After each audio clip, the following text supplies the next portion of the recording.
यदि तुम मुझसे प्रेम रखते हो तो मेरी आज्ञाओं को मानोगे।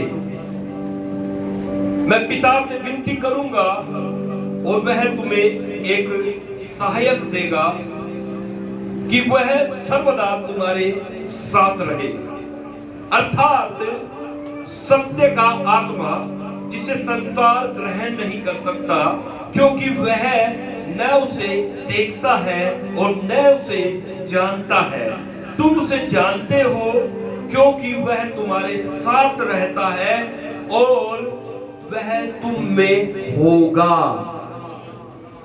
प्रभु यीशु मसीह ने अपने शागिर्दों से कहा, अपने चेलों से कहा और उस भीड़ से कहा जो प्रभु यीशु मसीह के पीछे चलते थे। प्रभु ने कहा,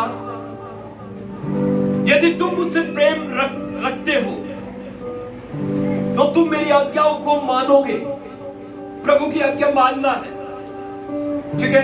फिर प्रभु ने कहा कि मैं पिता से विनती करूंगा, वह तुम्हें एक और सहायक देगा कि वह सर्वदा तुम्हारे साथ रहे, अर्थात सत्य का आत्मा, जिसे संसार नहीं ग्रहण कर सकता, क्योंकि वह न उसे देखता है और न उसे जानता है। तुम उसे जानते हो क्योंकि वह तुम्हारे साथ रहता है और वह तुम में होगा। प्रभु यीशु मसीह अपने जानने के बारे में बोल रहे हैं। जब आप बाइबल इस अध्याय को पूरा पढ़ेंगे तो प्रभु यीशु मसीह ने कहा, मैं पिता के पास जाऊंगा, मैं पिता के पास जाऊंगा और जब मैं वहां जाऊंगा तो मैं तुम्हें अनाथ नहीं छोड़ूंगा, मैं तुम्हें गवारा नहीं छोड़ूंगा, मैं तुम्हें तुम्हारे लिए पिता से विनती करूंगा कि वो तुम्हें एक और सहायक दे, अर्थात पवित्र आत्मा। इस मसीह ने कहा संसार उसे ग्रहण नहीं कर सकता क्योंकि वो उसे नहीं देखता, वो उसे नहीं समझता। वो तुम्हें दिया जाएगा। पवित्र आत्मा की जो मौजूदगी है वो विश्वासियों के लिए है। आमेन, हालेलुया। पवित्र आत्मा का जो प्रॉमिस है वो विश्वासियों के जीवन में पूरा होगा। Praise the Lord, praise the Lord. किसके लिए होगा? विश्वासियों के लिए होगा, विश्वासियों के लिए। इसलिए प्रभु ने क्या कहा 18 में, मैं तुम्हें अनाथ नहीं छोड़ूंगा, मैं तुम्हारे पास आता हूं। और थोड़ी देर रह गई है कि फिर संसार मुझे न देखेगा, परंतु तुम मुझे देखोगे, इसलिए कि मैं जीवित हूं, तुम भी जीवित रहोगे। उस दिन तुम जानोगे कि मैं पिता में और तुम मुझ में और मैं तुम में, जिसके पास मेरी आज्ञाएं हैं और वह उन्हें मानता है, वही मुझसे प्रेम रखता है, और जो मुझसे प्रेम रखता है उससे मेरा पिता प्रेम रखेगा और मैं उससे प्रेम रखूंगा और अपने आप को उस पर प्रकट करूंगा। आमीन। यीशु मसीह के जाने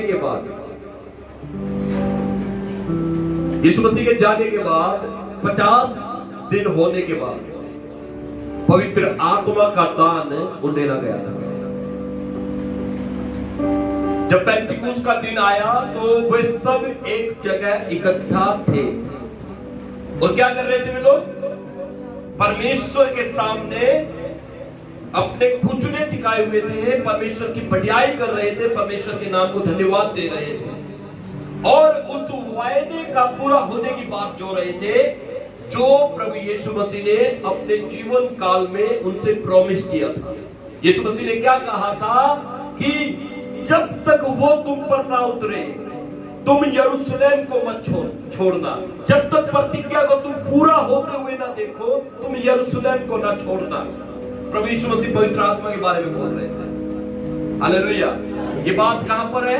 प्रेरितों के काम 1 अध्याय में। आप जब वहां पढ़ेंगे तो वहां पर चेले बैठे हुए थे और 50 दिन हो चुके हैं। अब वो उस दान को इंतजार कर रहे हैं कि वो पवित्र आत्मा का दान उन पर उंडेला जाए। Hallelujah, hallelujah, hallelujah. और फिर वहां पर क्या लिखा? प्रेरितों के काम 1 अध्याय में उसके 8 वचन में क्या लिखा है? जब पवित्र आत्मा तुम पर आएगा तब तुम क्या पाओगे? सामर्थ पाओगे। सामर्थ को क्या कहते हैं हिंदी में? सामर्थ क्या होता है? सामर्थ को क्या कहते हैं? शक्ति, मतलब power. You will receive power. Hallelujah, hallelujah. तो क्रिश्चियंस की, मसीहों की पावर क्या है? बोलो, आपकी पावर क्या है? विश्वासियों की पावर क्या है? पवित्र आत्मा। हालेलुया। वो पवित्र आत्मा जो प्रभु ने आपको और मुझे देने का वायदा किया है। हालेलुया। वो पवित्र आत्मा, उसके बिना एक विश्वासी की तरह नहीं चल सकता। एक विश्वासी प्रभु के आज्ञाओं को मान नहीं सकता है। तो वो बहुत इंपॉर्टेंट है। हालेलुया। और उन्होंने पवित्र आत्मा पाई। हालेलुया। उन्होंने पवित्र आत्मा पाई और पवित्र आत्मा का दान उन्हें मिला। उसके बाद पतरस ने खड़े होकर भाषण देना शुरू किया। हालेलुया।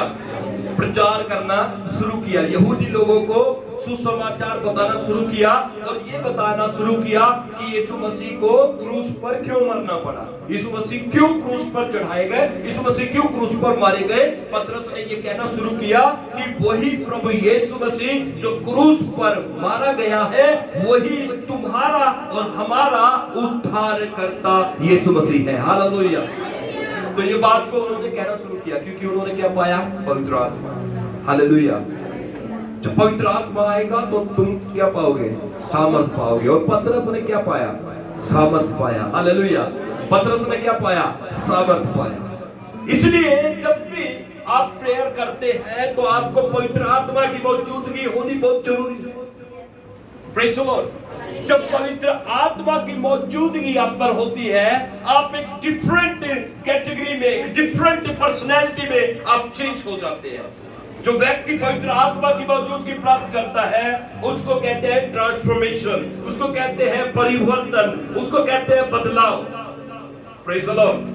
यीशु मसीह पर विश्वास करना, आप नए जन्मे हुए बच्चे बन जाते हैं, न्यू बॉर्न बन जाते हैं, नए जन्मे हुए मसीह बन जाते हैं। लेकिन पवित्र आत्मा की उपस्थिति में भरने से आप उसके चेले बन जाते हैं। बोले यीशु मसीह की हालेलुया। तो बहुत सारे लोग सिर्फ नए जन्मे हुए मसीह हैं। अभी मैंने जो बाइबल क्विज हमने की, मैंने देखा नए जन्म सिर्फ मसीह को एक धारण कर लिया है, मसीह को सिर्फ स्वीकार कर लिया है, लेकिन अगली कैटेगरी पर, अगले लेवल तक अभी तक नहीं पहुंच पाए। Praise the Lord. इसलिए आज जो वचन मैं आपको बोल रहा हूं उस पर आप अपने मन को लगाइए कि आपको पवित्र आत्मा की मौजूदगी चाहिए। पवित्र आत्मा आपका सहायक है। He is your helper. आपकी मदद करेगा, आपको सिखाएगा, आपको चलाएगा, आपको उठाएगा, आपके जीवन में बड़े कामों को करेगा। Praise the Lord. ये तीन बातें समझे, परमेश्वर पिता, पुत्र परमेश्वर और पवित्र आत्मा परमेश्वर।